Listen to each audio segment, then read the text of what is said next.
드디어 운명의 밤이 되었습니다. 이 요한복음 14장 여러분이 가서 보시면 예수님과 이제 그분의 제자들이 예수님 돌아가시기 바로 전에 다락방에 이제 함께 모였습니다. 예수님께서 이 세상에 계시는 동안 하나님의 왕국의 복음을 선포하고 제자들에게 하나님의 왕국의 도래를 그렇게 이야기했지만 유대인들도 믿지 아니하고 또 제자들도 믿지 아니하고 결국 하나님께서 이 예수님을 이 땅에 보내셔서 이루고자 하시는 그 십자가의 그 길을 가야 할 그런 시간이 이제 얼마 남지 않았습니다. 근데 여러분께서 요한복음을 이렇게 읽다 보시면은 13장, 14장, 15장, 16장, 17장에 가면서 우리 예수님께서 십자가에 달려 돌아가시기 바로 전에 일어났던 그 몇 시간의 그 사건들이 그 안에 여러 장에 걸쳐서 이렇게 기록되어 있음을 볼 수가 있습니다. 먼저 우리 예수님께서는 제자들 다 불러 모으시고 제자들의 발을 하나하나 닦아주시면서 우리 예수님께서 승천하시기 전에 이제 앞으로 이 땅에 세우실 그 예수님의 교회에 거기 참여하는 그러한 사람들이 먼저 남을 섬기는 그러한 사람이 돼야 된다. 이런 것들을 시청각 교육을 통해서 이제 말씀을 해 주시고는 갑자기 너희 중에 한 사람이 나를 배반해서 나를 넘겨주리라 라고 하는 이와 같은 그 엄청난 그러한 예언의 말씀을 이 12제자에게 해주셨습니다. 그랬더니 베드로가 다른 사람은 다 배반해도 저는 결코 그렇지 않습니다. 그때 예수님께서 베드로 내가 역시 3번 나를 부인할 거다. 이런 말씀을 이제 주시고 나서 그래서 드디어 이제 14장에 가서 예수님이 뭐라고 말씀하시냐 하면 너희는 마음에 근심하지 말라. 하나님을 믿고 또 나를 믿으라. 내 아버지 집에 거할 것이 많도다. 그렇지 않으면 내가 너희에게 말해 주었으리라. 내가 너희를 위해 처소를 예비하라고 하노니 가서 너희를 위해 처소를 예비하면 내가 다시 와서 너희를 내게로 받아들여 내가 있는 곳에 거기에 너희도 있게 하리라. 지금 예수님이 이런 말씀을 지금 해 주셨습니다. 예수님이 십자가에 달려 죽는다고 할 때 이 제자들이 얼마나 놀래고 도대체 어떻게 이런 일이 있을까 이렇게 생각하지 않았겠습니까? 근데 예수님이 다른 거 이야기하지 않으시고 지금 요한복음 14장 1절에서 3절 내가 여기 왔다가 이제 다시 아버지께로 갔다가 거기서 처소가다 예비가 되면 그러면 지금 다시 오시겠다고 지금 말씀을 해 주셨어요. 다시 말씀드려서 위로의 말씀을 지금 해 주셨는데 저와 여러분이 요한복음 14장에 있는 이런 말씀을 지금 이 시간에 이걸 읽으면 이게 도대체 무슨 말씀인지 예수님이 다시 오신다고 하는 그 말씀이구나 하고 단순하게 그렇게 받아들일 수밖에 없습니다.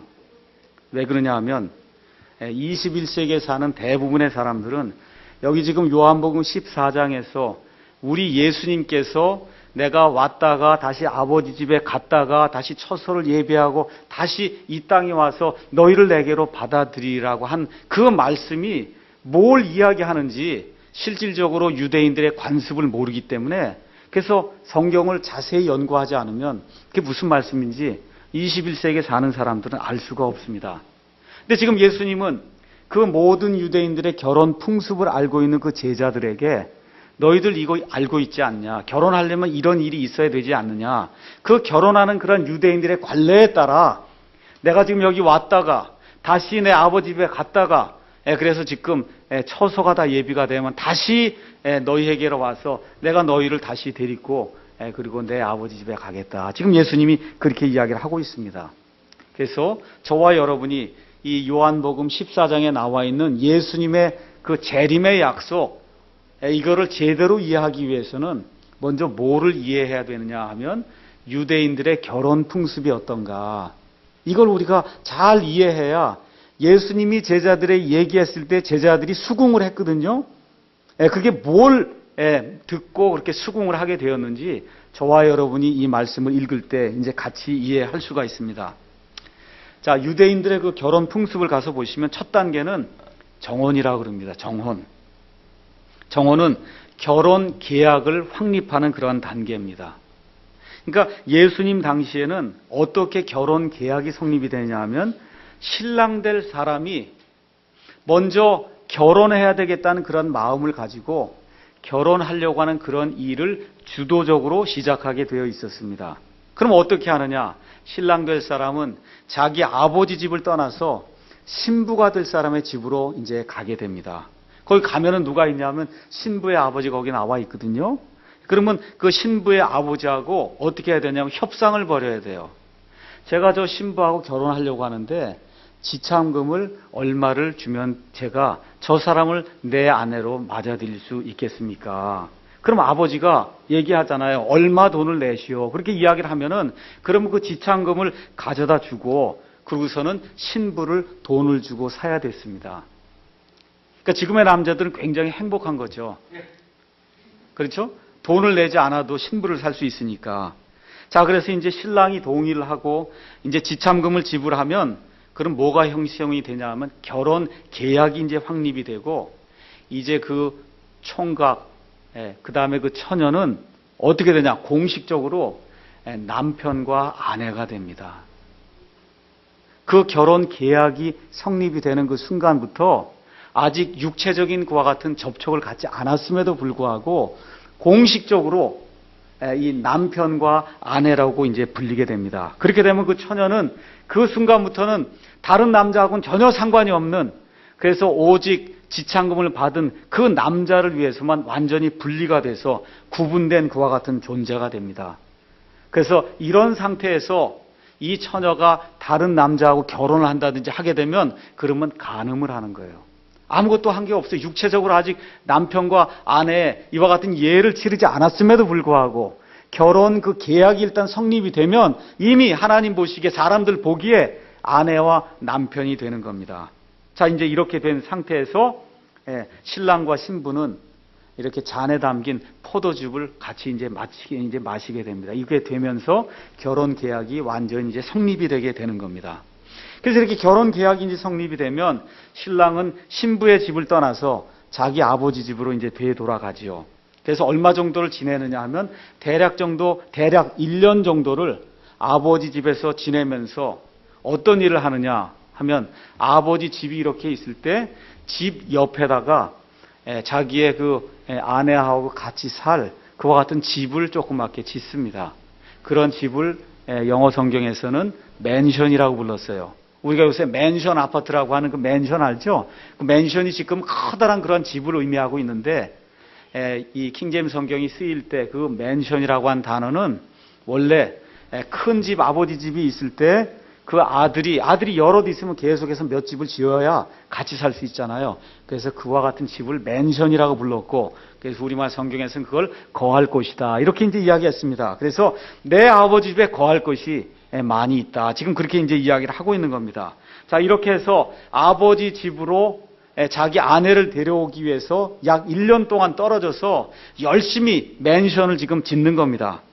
자, 이렇게 짓는 동안에 신부는 또 어떤 일을 해야 되느냐 하면 자기가 이제 가서 신랑집에 가서 이제 살아야 되니까 거기 살기 위해서 여러 가지 필요한 것들을 약 1년 동안 떨어져 있는 동안에 자기 집에서 이제 그런 것들을 이제 만들게 되는 겁니다. 자, 이렇게 해서 이제 신부와 떨어져서 약 1년 정도 시간이 지나면은 신랑이 통보를 하지 않고 그리고선 어느 날 자기와 함께 살게 될 그 신부를 데리러 가기 위해서 집을 이제 다시 떠나게 됩니다. 이렇게 떠나는 일은 대개 밤에 이루어졌고, 신랑이 혼자 가는 게 아니라 신랑하고 신랑의 그 들러리들하고 또 같이 가는 그러한 그 동행자들하고 이제 같이 이렇게 횃불을 들고 그렇게 이제 밤에 이제 떠나게 됩니다. 그래서 이제 신랑이 가게 되면 그 옆에 같이 따라가는 사람들이 보라 신랑이 만다라고 그렇게 외치게 되면, 그러면 여기에서 그 옆에 마을로 그 말이 전해지면 맨 끝에 신부가 살고 있는 그 동네까지 그 말이 전해지는 거예요.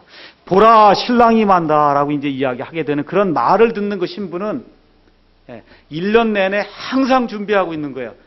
신랑이 언제 올지 모르기 때문에 항상 예비하고 준비하고 있다가 보라 신랑이 만다는 그런 말씀이 이런 나팔 소리가 들리고 이러한 그 들러리들의 소리가 들리게 되면 뭐 더 이상 준비할 게 없어요. 이미 다 준비가 되어 있는 그런 상태에서 자기 친구들을 모아, 또 여자들도 이제 들러리가 있어야 되니까, 그래서 다 같이 이제 모이게 되면 이제 신부의 집을 떠나서, 그래서 이제 신랑의 집으로 신랑의 모든 동행자들과 신부의 모든 동행자들이 다 같이 이제 신랑의 집으로 이제 가게 됩니다. 그럼 신랑의 집에 가게 되면, 그러면 이 신랑 신부를 맞이하기 위해서 이미 많은 축하객들이 이제 거기 와 있습니다. 자, 그러면 이제 축하객들 중에 이 결혼식 위원들이 있어요. 그래서 그 결혼식 위원들이 이 신랑과 신부를 신부방이라고 하는, 여러분이 킹제임스 성경을 읽을 때 가서 보시면 신부방이라고 하는 데가 있습니다. 그래서 신부방으로 신랑과 신부를 이제 데리고 들어갑니다. 이게 데리고 들어갈 때까지, 신부의 집을 떠나서 이 신부방으로 데리고 들어갈 때까지 신부의 얼굴을 이렇게 가려갖고 아무도 보지 못하게 그렇게 만든 상태에서, 그래서 이 두 사람만이 신부방으로 들어가서, 그래서 1년 전에 자기들이 확립한 그런 결혼 계약, 그 결혼 계약의 완성을 위해서 육체적인 이와 같은 접촉을 이제 하게 됩니다. 이렇게 돼서 결혼이 완성이 되는 겁니다. 자, 이렇게 결혼이 완성된 이후에 신랑은 신부방에서 기다리고 있고, 이렇게 하는 동안에 결혼식 준비위원들은 밖에서 얼마 동안 잔치를 하냐면 7일 동안 잔치를 합니다. 이 7일 동안 잔치할 때 신랑과 신부는 그 신부방에 이렇게 들어가 있으면서 절대로 자기 모습을 보이지 않습니다. 그래서 7일 동안 연애가 다 진행이 되고 다 끝나게 될 때 드디어 맨 마지막 시간에 신랑이 신부를 데리고 나와서 거기 있던 모든 사람들에게 이렇게 얼굴을 이렇게 보여주는 그와 같은 일로서 결혼이 모두가 이제 끝나는 이와 같은 식으로 이제 구성이 되어 있습니다. 자, 그럼 예수님의 말씀을 한번 이해해 보도록 하겠습니다. 첫째로, 지금 예수님이 신약 성경에서 예수님을 믿는 그러한 사람들을 뭐라고 얘기하냐면 예수님의 신부다, 그렇게 이야기합니다. 에베소서 5장 22절에서부터 33절에 가서 보시면은 남자와 여자가 이렇게 한 몸이 되는 그와 같은 그 신비를 이야기하면서 내가 그리스도와 교회에 대해서 이야기한다라고 지금 사도 바울이 이야기를 하고 있습니다. 다시 말씀드려서 유대인 신랑이 결혼을 하기 위해 주도적인 역할을 하면서 자기 아버지 집을 떠나서 신부의 집까지 여행을 했던 것처럼 우리 예수님도 주도적으로 약 2000년 전에 하늘에 있는 자기 아버지 집을 떠나서 자기의 신부가 될 사람들이 살고 있는 이 지구로 예수님이 오셨습니다. 이걸 우리가 예수님의 초림이다, 그렇게 이야기하는 거예요. 그러니까 결혼 풍습으로 지금 여러분과 제가 그걸 이해하시면 예수님이 뭐하러 오신 거예요? 지금 이 땅에 결혼 계약을 확립하시기 위해서 이 땅에 오신 겁니다. 그래서 유대인 신랑이 신부의 집에 와서 결혼 계약을 확립함으로 신부를 얻은 것 같이 우리 예수님도 이 땅에 오셔서 어떤 결혼 계약, 다시 말씀드려 신약 성경 용어로 이야기하면 언약을 확립함으로 교회를 자신의 신부로 얻고자 했습니다. 그럼 그때 이루어진 그런 계약이 뭐냐?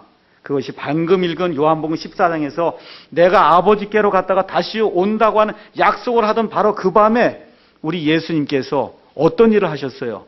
구약시대 그 옛 상속 언약의 시대에 이스라엘 백성이 이집트 땅에 살다가 하나님의 은혜로 구속을 받은 것을 기념하는 그 유월절 행사를 지금 치르고 있던 바로 그 시점에 우리 예수님께서 그 날에 거기 있던 빵과 포도즙을 우리 주님의 만찬으로 바꾸어 주시면서 마태복음 26장 27절에서 28절에 뭐라고 말씀하시냐면 너희는 다 그것을 마시라.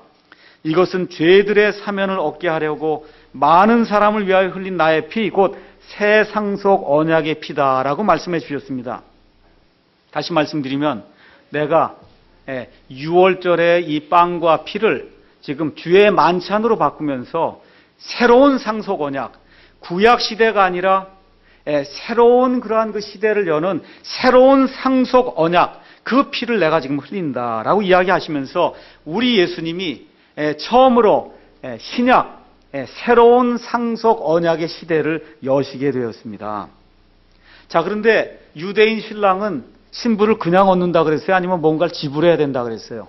지불해야죠. 지참금을 지불해야 하기 때문에 이와 마찬가지로 우리 주님도 자신의 신부를 이 땅에서 취하기 위해서는 지참금을 지불해야 됩니다.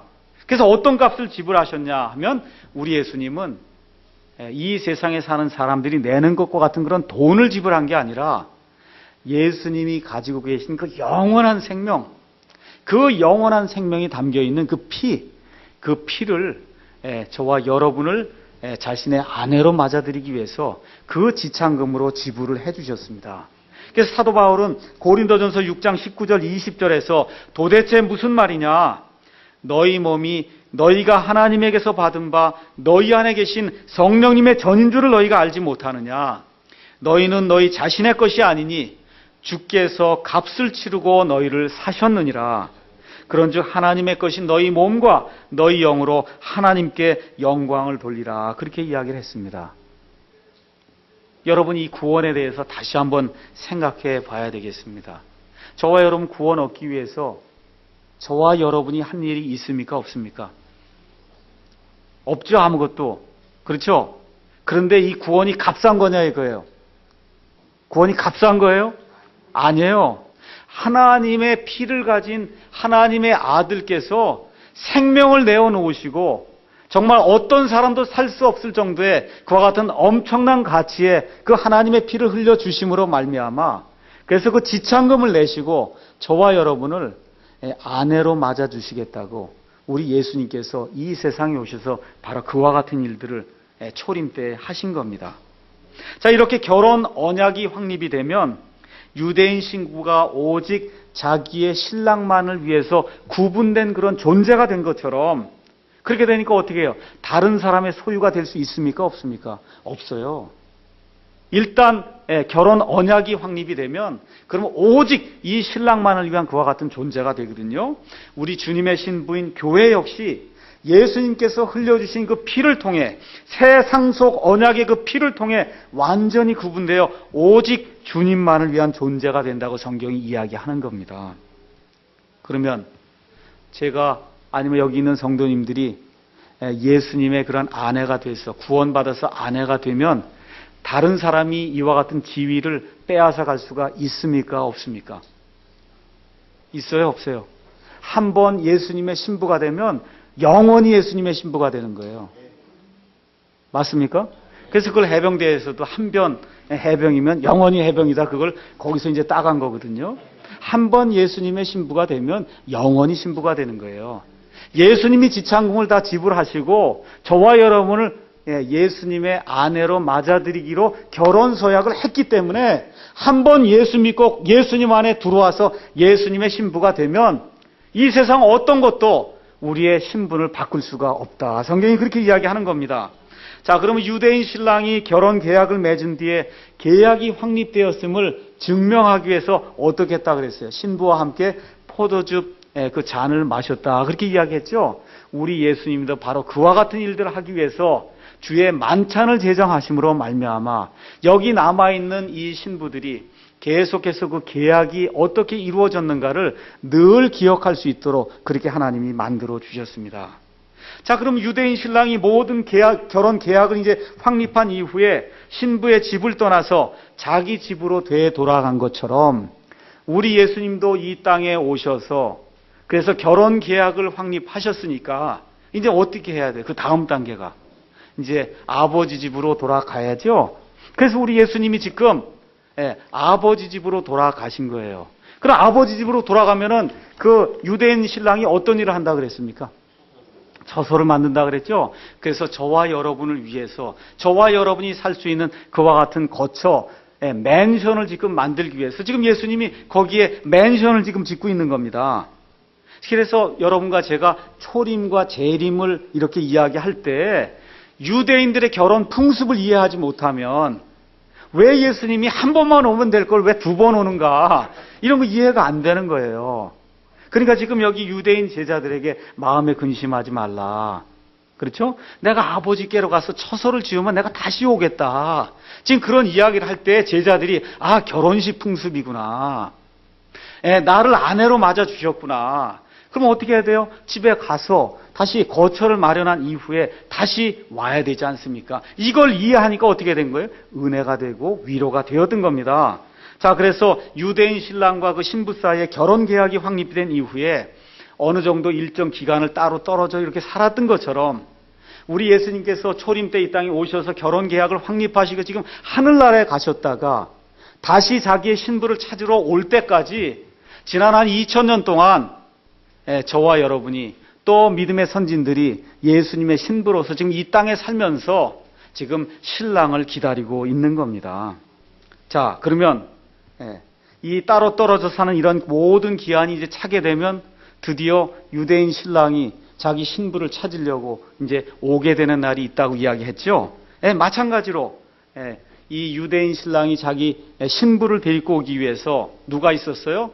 같이 오는 그와 같은 동행자들, 들러리들이 있었던 것처럼 우리 주님께서 교회를 데려가기 위해서 하늘에 있는 자기 아버지 집을 떠나서 여기 올 때에도 동행자들이 있는데 그 동행자들이 누구냐? 천사들이다. 성경이 그렇게 기록을 하고 있습니다. 그래서 유대인 신부가 자기 신랑이 언제 올지 알았어요? 몰랐어요? 몰랐죠? 근데 어떻게 하고 있어요? 항상 예배하고 있어요. 왜 그래요? 신랑이 언제 올지 모르기 때문에 항상 예배하고 있던 것처럼 예수님께서 초림하셨다가 승천하신 그 이후부터 사는 모든 하나님의 사람들은 언제든지 예수님이 올 수 있다고 하는 그 긴박감 가운데서 항상 살았습니다.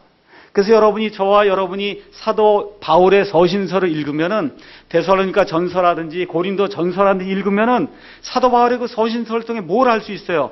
사도 바울이 언제라도 예수님이 올 수 있다라고 하는 그런 기대 속에서 예수님을 사모함을 살아갔다고 하는 그런 사실을 우리가 알 수가 있습니다. 그래서 그 이후부터 지금까지 사는 구원받은 모든 사람들은 언제든지 내 신랑 되시는 예수님이 내게로 올 수 있다고 하는 그런 긴박감 속에서 항상 그 신랑을 기다리며 신랑을 맞이할 준비를 하면서 깨어 있었던 것처럼 지금의 우리의 교회도 그와 같이 깨어서 예수님을 맞을 준비를 해야 된다고 성경이 이야기를 하고 있습니다. 유대인 신랑이 이렇게 오게 될 때 같이 오는 그런 사람들이 뭐라고 외쳤습니까? 보라, 신랑이 만다라고 외쳤던 것처럼 우리 예수님께서 오실 때 천사장의 음성과 그렇죠? 나팔 소리와 하나님의 나팔 소리와 함께 친히 주께서 하늘로부터 강림하시리니 그리스도 안에서 죽은 자들이 먼저 일어나고 그 뒤에 살아서 남아있는 우리가 그들과 함께 구름들 속으로 채어 올라가 공중에서 주를 만나리라. 그래야 우리가 항상 주와 함께 있으리라. 지금 데살로니가 전서 4장 16절에서 지금 사도 바울이 이야기하고 있듯이 우리 예수님께서 오실 때에도 나팔 소리가 납니다.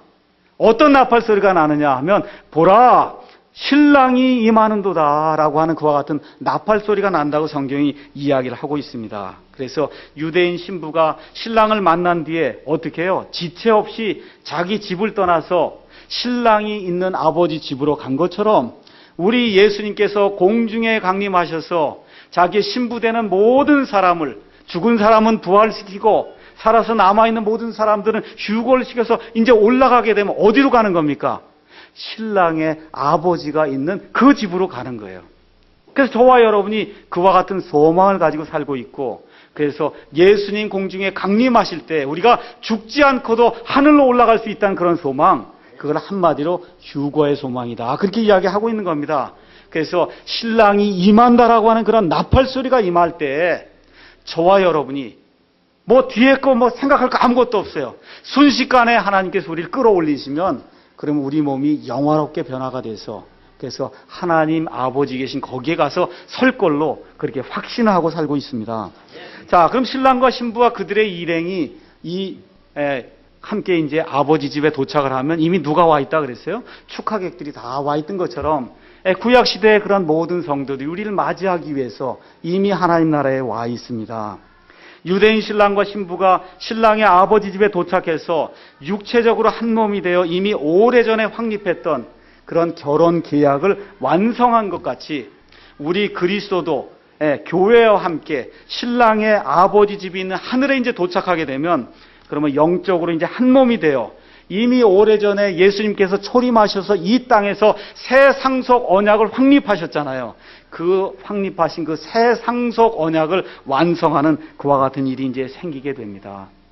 그런데 이렇게 아버지 집에 들어갔을 때 신부 얼굴을 보여준다 그랬어요? 안 보여준다 그랬어요? 안 보여준다 그랬죠? 얼마 동안 안 보여준다 그랬어요? 7일 동안 안 보여준다 그랬습니다. 우리 예수님도 이렇게 신부를 데리고 이제 올라가시면은 얼마 동안 보여주지 않느냐 하면 7년 동안 보여주지 않는다는 거예요. 그래서 어린 양의 혼인 만찬이 진행이 되고 있는 그 7년 동안 예수님과 그 다음에 예수님의 신부가 말 그대로 한이문과 같은 시간을 갖게 되고, 이 땅에서는 엄청난 창세 이래로 없는 그와 같은 환란이 이 땅에 생기겠다고 하나님이 말씀해 주십니다. 유대인 신랑이 7일이 끝난 다음에 어떻게 한다 그랬어요? 신부방에 나와서, 그래서 자기 신부의 얼굴을 다 공개하는 것처럼 이렇게 7년 동안 하늘에서 어린 양의 혼인 만찬이 끝나고, 땅에서는 천년왕국에 들어갈 사람들 나누기 이와 같은 대환란, 이와 같은 그 기간이 끝난 이후에 드디어 우리 예수님께서 자기의 신부와 함께 이 땅에 올리브산에 내려오셔서 자기의 신부를 온 천하에 공개하는 그와 같은 일이 생기게 됩니다. 그걸 우리가 예수님의 현현, 아니면 예수님의 육체적인 그와 같은 재림이다, 이제 그렇게 이야기를 합니다. 자, 그래서 여러분과 제가 요한복음 14장 1절, 2절, 3절에 나와 있는 그 결혼식 풍습을 잘 이해하게 되면, 그래서 예수님이 이 땅에 한번 초림으로 오시고 그 다음에 아버지께로 갔다가 다시 재림 때에 다시 오시는구나. 또 왜 7년 환란기가 이 땅에 있어야 되고 7년 동안 왜 혼인 만찬이 거기 하늘나라에서 있어야 되는가. 이와 같은 것들을 저와 여러분이 잘 이해할 수가 있습니다. 자, 그럼 이런 것들을 통해서 우리가 뭘 배워야 되겠는가. 자, 첫 번째, 이제 유대인들의 결혼 풍습에는 그리스도와 교회 사이의 관계가 아주 아름답게 묘사가 되어 있습니다. 자, 그래서 예수님께서 내가 갔다가 다시 오니까 걱정하지 마라, 이렇게 하면서 지금 위로의 말씀을 그 제자들에게 주셨습니다. 첫 번째, 제일 중요한 것이 있어요. 그것은 뭐냐 하면, 여기 모인 사람들 가운데 아직도 예수님의 신부가 되지 못한 그런 분이 있으면 예수님의 신부가 돼야 하나님 나라에 갈 수 있다는 거예요. 예수님이 재림하시고 예수님이 자기 성도들을 데리고 가기 위해서 천사장의 그 음성과 함께 이 땅에 임하시게 될 땐 누구만 가냐 하면 예수님의 신부만 가는 거예요. 예수님의 신부만 갑니다. 그러니까 신부가 아닌 사람은 그 음성을 들을 수도 없고, 아무리 자기가 노력을 하고 해도 하나님이 마련해 놓으신, 우리 주 예수님이 마련해 놓으신 그 맨션, 그 아버지 하나님이 사는 그 집 옆에 마련해 놓은 그 거할 곳에 거할 수가 없습니다. 그래서 우리 예수님께서 저와 여러분이 하나님 아버지 앞에 가서 살 수 있도록, 그래서 하나님의 의를 우리에게 입혀주시는 그와 같은 일을 하시려고 이 땅에 오신 겁니다. 그래서 그 일을 어떻게 이루셨어요? 십자가 위에서 죄 없으신 분이 저와 여러분의 모든 죄를 다 어깨 위에 담당을 하시고, 그래서 우리를 위해서 스스로 죄가 되셔서, 죄가 없으신 분이 죄가 되셔서, 그래서 우리가 하나님의 의가 되도록 하는 그와 같은 일들을 예수님께서 이 땅에 오셔서 그렇게 해주신 겁니다. 그래서 그와 같은 그 의를 힘입은 그와 같은 사람을 예수님의 교회다, 그렇게 이야기합니다. 교회, 그러니까 무슨 건물을 생각하면 안 됩니다. 예수님의 교회는 구원받은 사람이 교회예요. 여러분, 예수님의 교회입니까? 예수님께서 마태복음 16장 18절에 이 반석 위에 베드로가 고백한 주님은 그리스도시요 살아계신 하나님의 아들입니다라고 하는 이런 고백이 있는 그와 같은 그 반석 위에, 내가 이 반석 위에 내 교회를 세우리니 지옥의 문들이 그것을 이기지 못하리라, 그렇게 말씀해 주셨습니다. 그래서 이 교회, 예수님의 신부가 되기 위해서는 어떤 고백이 나와야 되냐면, 예수님, 당신은 나의 유일한 구원자시요 나의 유일한 주님이시며 하나님의 아들로서 육신을 입고 이 땅에 오셔서 십자가, 갈보리 십자가에서 저의 모든 죄악을 다 담당하시고 죄 없이 저를 대속해 주신 그런 분이십니다 라고 하는 그와 같은 고백이 우리 가운데 나오게 될 때, 바로 그와 같은 고백 위에서 저와 여러분이 교회의 일원이 될 수가 있는 겁니다.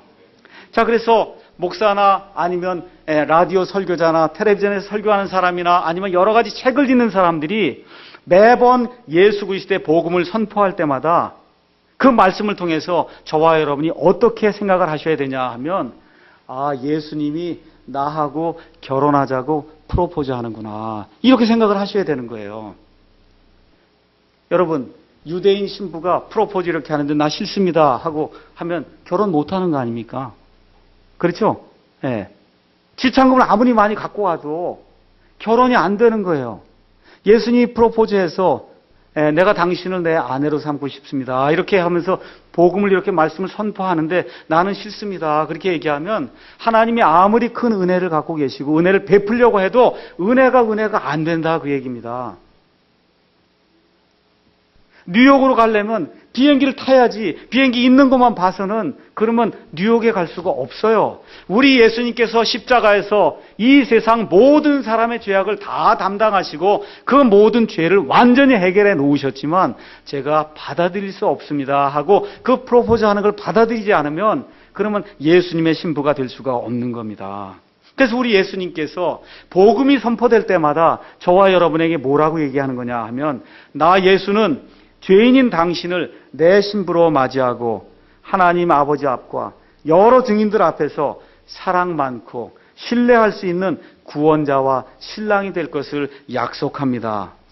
그래서 아플 때나 건강할 때나 부유할 때나 궁핍할 때나 기쁠 때나 슬플 때나 언제든지 영원토록 당신의 신랑이 될 것을 약속합니다 하고 예수님이 복음이 선포될 때마다 그렇게 저와 여러분에게 프로포즈를 하는 거예요.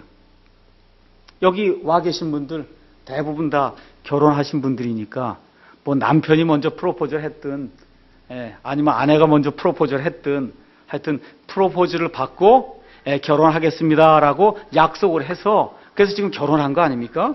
그렇죠? 그래서 저와 여러분 가운데 혹시 매번 하나님의 말씀이 선포될 때마다 예수님이 너 내 신부가 되지 않을래 하고 이렇게 자꾸 프로포즈 할 때마다 마음의 문을 예수님께서 이렇게 계속 두드리는데도 불구하고 계속해서 거부하신 그런 분이 있으면 오늘 이 예배당을 나서기 전에 나는 정말 예수님의 신부인가 아닌가 다시 한번 확인해보고 돌아갈 수 있는 그러한 시간을 받기 바랍니다. 자, 그래서 여러분이 예수님의 이와 같은 그 프로포즈를 받아들이면 여러분의 행위와 상관없이 우리 하나님이 입혀주시는 그와 같은 의를 힘입어서 그걸 우리가 칭의라고 얘기하는데, 그래서 하나님이 우리가 의롭지 않음에도 불구하고 하나님이 재판장이 되셔서 꽝꽝꽝 하고 선고를 내리시는데 이제부터 나는 너를 죄가 없는 사람으로 받아들인다, 내 아들로 말미암아 너를 죄가 없는 사람으로 받아들인다 하시면서 모든 죄악을 용서해 주심으로 말미암아 저와 여러분이 하나님 아버지 집에 가서 아버지 거룩하신 분 앞에 설 수 있도록 그렇게 이제 만들어 주는 겁니다. 그럼 어떻게 프로포즈를 받아들여야 되냐? 아주 간단해요. 어떻게 받아들여야 됩니까?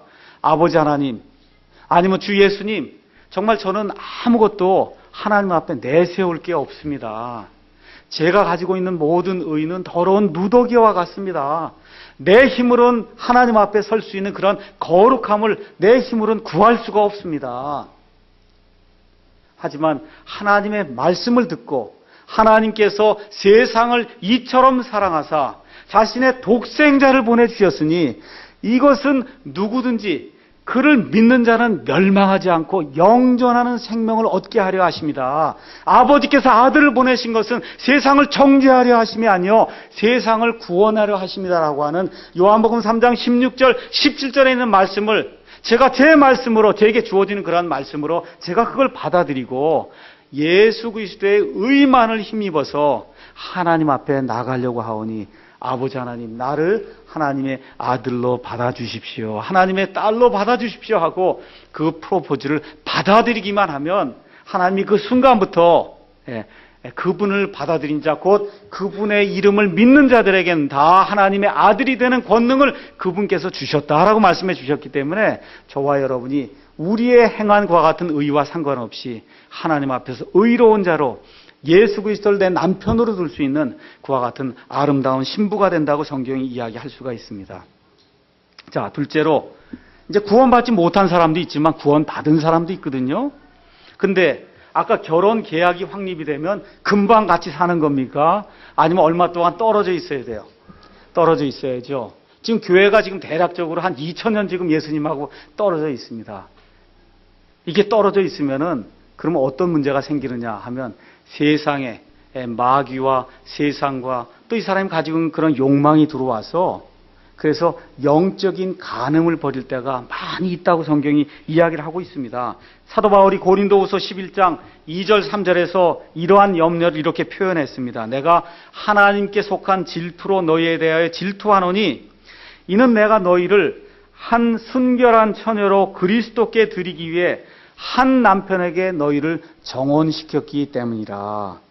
그런데 뱀이 자기의 간교함으로 이불을 속인 것 같이 어떤 방법으로든 너희 마음이 그리스도 안에 있는 단순함에서 떠나 부패할까 봐 내가 두려워한다. 그렇게 사도 바울이 이야기를 해줬거든요. 처녀가 몇 명이라 그랬어요? 한 처녀. 신랑이 몇 명? 한 신랑, 한 남편. 그러니까 저와 여러분이 많아도 예수님 보실 땐 한 신부예요. 한 처녀로 복음을 통해서 우리가 한 처녀로 예수님께로 정혼이 됐단 말이에요. 정혼이 됐는데 아직 신랑이 저쪽에 있으니까 여기서 이 세상에 살면서 마귀가 가져다주는 그러한 여러 가지 사악한 일들로 말미암아 예수님 안에 있는 예수님을 사모하고 정말 그리스도인으로 바르게 살아야 된다고 하는 이런 것들을 망각을 한 채 삶이 부패가 돼서 신랑이 원치 않는 그런 모습으로 살게 될까 봐 내가 걱정을 한다. 지금 사도 바울이 그렇게 이야기를 하는 겁니다. 야고보서 4장 4절에서 야고보가 그리스도인들 꾸짖으면서 이렇게 이야기하고 있습니다. 너희 간음하는 남자들과 간음하는 여자들아. 너희 지금 이야기할 때 야고보가 누구에게 지금 쓰고 있는 거예요? 믿지 않는 사람에게 쓰고 있는 겁니까? 아니면 믿는 사람들에게 쓰고 있는 거예요? 믿는 사람들에게 쓰는데 뭐라고 써요? 간음하는 남자들아, 간음하는 여자들아, 세상과 친구가 되는 것이 하나님과 원수되는 것인 줄 너희가 알지 못하느냐? 그러므로 누구든지 세상의 친구가 되고자 하는 자는 하나님의 원수가 되느니라. 개역성경은 너희 간음하는 여자들아 해서 남자들은 다 뺐거든요. 남자도 간음한다 그랬어요. 어떤 간음을 해요? 영적인 간음을 한다. 그렇게 이야기하는 겁니다. 그래서 뭐라고 썼어요? 세상과 친구가 되는 것이 하나님과 원수가 되는 거다. 여러분 이해하시겠어요? 지금 우리 신랑이 어디 있습니까? 우리 남자들은 조금 이해하기 어려울 거예요. 우리 여자분들, 결혼하신 분들은 이해가 되시죠? 신랑이 어디 있는지. 신랑이 지금 어디 있어요? 하늘나라에 있어요. 지금 우리는 어디 있어요? 이 땅에 있어요. 이 땅에 있으면 마귀와 세상과 내 안에 들어있는 플래시, 욕심, 육신이라고 하는 것이 있어갖고 이게 어떻게 해? 자꾸 나를 자꾸만 끌어다가 하나님이 원치 않는 그런 일을 하게 만든다는 겁니다. 그래서 사도 바울의 표현대로 얘기하면 오호라 나는 비참한 사람이로다. 내가 마음으로는 하나님의 일을 하려고 이렇게 열심히 노력을 하는데 내 육신은 어떻게 해요? 그 반대되는 일을 지금 하고 있다는 거예요. 얼마나 내가 곤고한 사람이냐. 지금 사도 바울이 그렇게 로마서에서 고백을 하고 있는데 지금 이와 같은 사람의 상황을 잘 아시고 그래서 하나님의 말씀을 주신 거예요. 그래서 이 말씀의 경고를 통해서 세상과 친구가 되는 것이 하나님과는 원수가 되는 것이다 라고 하나님이 말씀을 해주시기 때문에 그래서 이와 같은 영적 간음을 버리지 말고 우리 예수님께서 오실 때 그 유대인 신부가 자기 그 신랑 하나만을 위해서 얼마가 될지 모르지만 밤이나 낮이나 오직 그 신랑 오는 것만을 기대하면서 자기의 모든 관심을 신랑에게 쏟고 여러분 신랑에게 쏟고 있지 않으면 보라 신랑이 임한다고 할 때 일어나 올 수 있어요? 없어요? 딴 일 하고 있으면 집 떠나고 딴 데가 있고 그러면 안 되지 않습니까? 그러니까 어떻게 해요? 신랑하고 결혼 계약이 확립이 되면 어떻게 해요? 집도 제대로 떠나지 못하는 거예요. 언제 신랑이 올지 모르니까. 그래서 지금 사도 야고보가 이와 같은 그런 말씀을 통해서 신자들이 점점 세상에 동화되고 신랑 대신 예수님을 기쁘게 하는 일보다는 그분을 슬프게 하는 그런 일에 자꾸 관심을 두게 되면 그러면 하나님이 슬퍼하신다라고 하는 그런 사실을 우리에게 이야기해주고 있는 겁니다. 그래서 여러분과 제가 그리스도인이라면 지금 이 시간 저와 여러분의 신랑 되신 예수님께서 이 땅에 이제 내려오실 때가 점점 가까이 오고 있는데 얼마나 우리가 예수님께 신실하게 이렇게 살고 있는가, 이게 점검해보는 그와 같은 시간을 가져야 되겠습니다. 그런데 가만히 돌이켜보면 신실하지 못한 게 참 많거든요. 그렇죠? 그래서 요한 1세에 나와 있는 것처럼 우리가 우리의 죄를 자백을 하면 그분은 신실하시고 의로우사 우리의 모든 죄에서 우리를 깨끗게 해주신다고 말씀해 주셨습니다. 그래서 구원받지 못한 사람은 예수님께서 언제 내려오실지 몰라요. 언제 하늘에서 나팔 소리가 울릴지 모릅니다.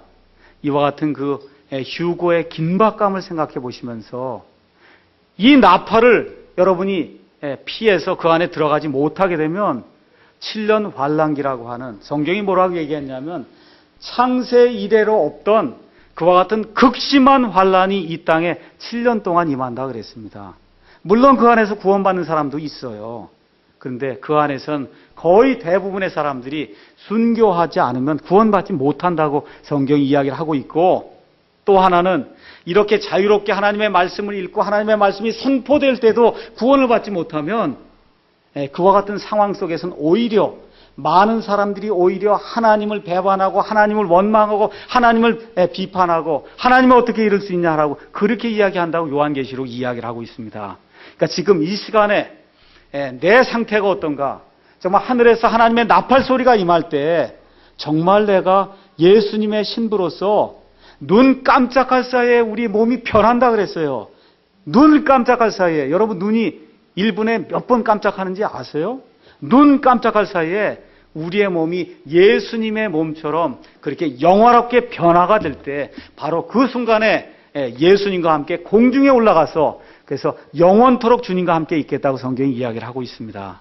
그래서 이와 같은 사실을 기억을 하면서 오늘 이제 요한복음 14장 1절에서 그 3절에 있는 그 말씀, 예수님이 왜 이 땅에 오셔야 됐는가, 초림으로 이제 이 땅에 오셔야 됐는가, 왜 다시 또 가셨다가 다시 재림하시는 그와 같은 신랑으로 다시 오셔야 되는가, 이와 같은 관계를 잘 생각해 보시면서 구원 받으신 분들은 예수님과 내가 지금 신랑과 신부가 되었으니까 영적인 간음을 피하고 하나님이 기뻐하시는 그런 순결한 삶을 살아야 되겠다, 이렇게 작정을 하시는 그와 같은 아름다운 시간이 되었으면 좋겠습니다. 그래서 이번 일주일 동안 사시면서 요한복음 14장에 있는 그런 말씀을 잘 생각해 보시면서 내가 예수님의 신부가 되었다라고 하는 것이 얼마나 큰 축복인가 다시 한번 생각해보는 그러한 아름다운 시간이 되기를 주님의 이름으로 축원합니다.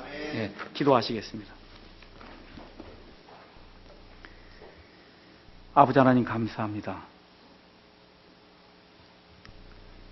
사도행전 20장에서 사도 바울이 에베소 교회 모든 장로들을 불러놓고